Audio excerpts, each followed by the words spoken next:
Alrighty, welcome back everyone. We just talked about that Penn State SMU matchup, and Justin just brought up something here with some language that you could probably leave elsewhere. But at the end of the day, yes, Kevin Winston has been out for quite some time. Need some guys to step up on that back end. AJ Harris, Jalen Kimber, a lot of really talented guys on that back end, but Jalen Reed is probably the guy that you're going to be watching in that Kevin Winston kind of role. But at the end of the day, let's move forward to that Clemson-Texas game because this is going to be an awesome one. There's so many overlapping stories between these guys in high school. RJ Mickens, the very talented safety, played with Quinn Ewers in high school. Quinn Ewers played against Cade Klubnik in high school in the state championship. And also Cade Klubnik played with a number of Texas players while he was at Westlake. So a lot of really, really great players in this game. A lot of really, really great overlap in this game. And even with the coaches, I think it's two programs that you have a Clemson program that has been here. They're pretty comfortable in this position. They know what this is about. Dabo Swinney has been here a number of times. He is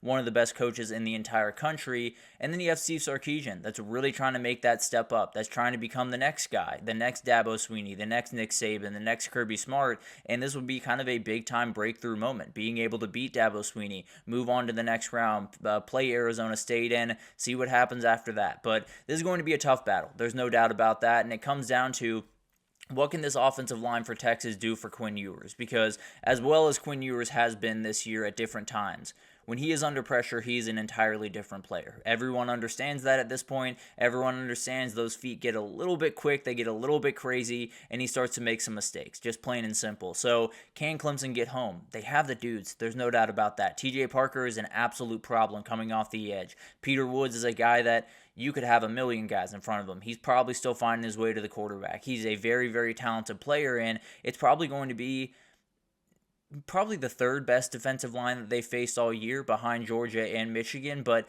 they're not very far behind either of those two. Very, very talented group up front, and that's the question. If Texas lets them get home with pressure, if they let him get to Quinn Ewers, what happens after that? What happens with the game plan for Texas, first of all, and then what happens with that quarterback position? How do you introduce Arch Manning? Do you just throw him in there and let him roll? What's the moniker for how many points you have to be down for Quinn Ewers to be pulled? There's a million questions around that quarterback position, and a lot of them will be answered on Saturday one way or the other. So they got handled by Georgia. They were able to handle Michigan. Where does this one fall? Where does Clemson's defensive line fall in this, and can they cause some of the problems that those other two did? Michigan, not quite as much, but Georgia, we all saw it. It was an absolute nightmare for number 3 right there. But for Clemson, it's all about the run game, and it's a really, really tough thing because Phil Maffa is quote-unquote going to give them what he has. Never a great thing to hear before a playoff game. I'll just put it that way. Because the reality is, it is going to be a fight. And he's going to be a hard-hitting, very, very stout defense for Texas.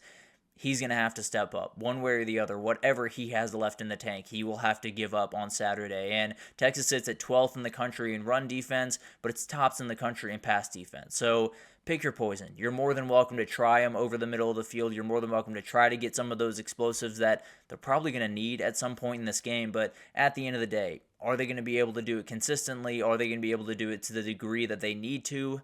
It's going to be really tough. So that run game is going to become hugely important so you can get the ball to guys like Bryant Westco, to Antonio Williams, to TJ Moore. Very, very talented players that absolutely can, at the very least, test this back end of Texas that has been absolutely lights out thus far. At least you can push them just a little bit in this matchup and see if you can find some openings. But the X factor in this game, plain and simple, is Texas' red zone offense. It has been downright bad in the back half of the season. 3.65 points per red zone possession. You're pretty much guaranteed 3. So they're on the wrong side of that. There's no doubt about that. And this is where you could see that guy come into play. Arch Manning was used intermittently throughout the SEC championship, even after the game. Steve Sarkisian said he probably should have been a bigger part of the game. The good news for him is Clemson is not so good defensively in the red zone, giving up 4.2 points per game, 33rd in the Power 4. Probably towards, I think, at the very bottom of the CFP, if I'm not mistaken. But very, very talented group, obviously, for Texas. But you're going to have to get Arch Manning involved. He really, really does help the run numbers. He really does help the ability to keep a guy like TJ Parker or Barrett Carter kind of at bay just for the time being. And then you can make a couple of plays behind him. That is a huge, huge thing in this game, is kind of just the chess match that Sark is playing kind of against himself, trying to figure out how he's going to handle all this, trying to figure out, is he going to be able to use Arch Manning the way that he wants to? Does he want to pass the ball with Arch Manning at some point?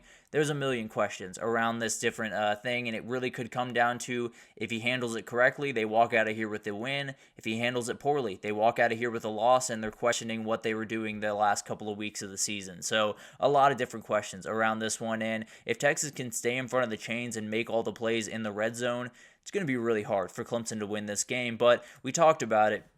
This defensive line is going to be a problem. And when you talk about the Texas team overall, they are very explosive. Clemson is not so good at getting away or at stopping explosive plays. But two big things going in Clemson direction is this defensive line can get after him and kind of limit some of the deep balls that you're going to be able to throw. And then on the other side, Isaiah Bond apparently is going to give it a go. That's the way that Steve Sarkisian kind of described it in his press conference.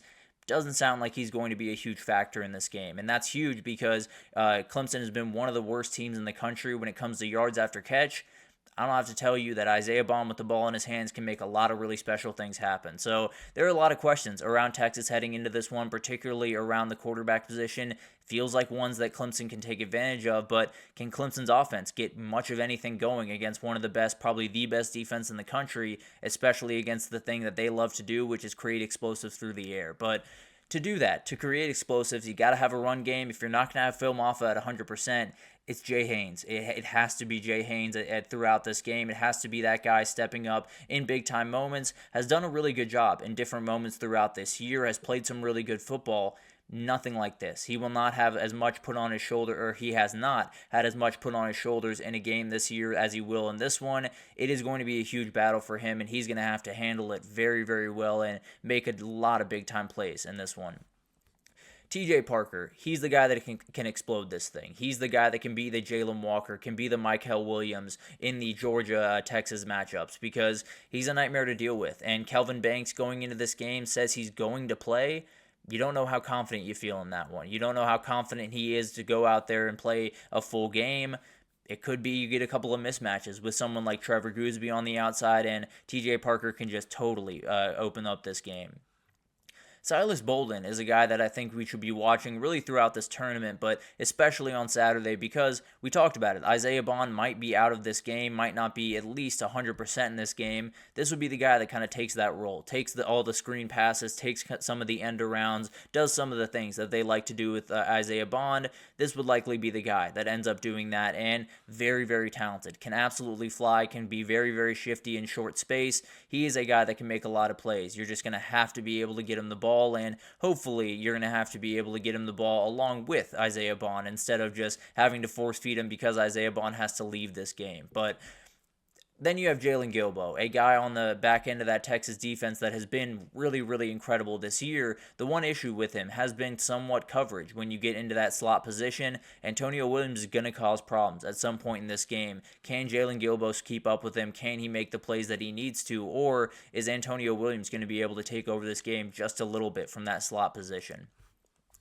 Keys to the game for Clemson: pass rush and attack mode. I've talked about it probably 3 different times on this already. It is the biggest thing when you're playing Texas, point blank period. If you can get after Quinn Ewers, you are going to get a couple of mistakes. You have some openings to make some plays, plain and simple. So TJ Parker has 11 sacks on the year. He'd love to make it 13 or 14 on Saturday and totally make a difference in this game, explode it the same way that Jalen Walker did the first time that Georgia played Texas, and really take over this one. This pass rush can definitely do it. I can promise you that. And then take some off Cade Klubnik. Cade Klubnik has been so good, taking over pretty much just whatever he needed to in a lot of these games. You know, being the leading rusher in some of them, being the guy that makes pretty much every single throw you need him to make.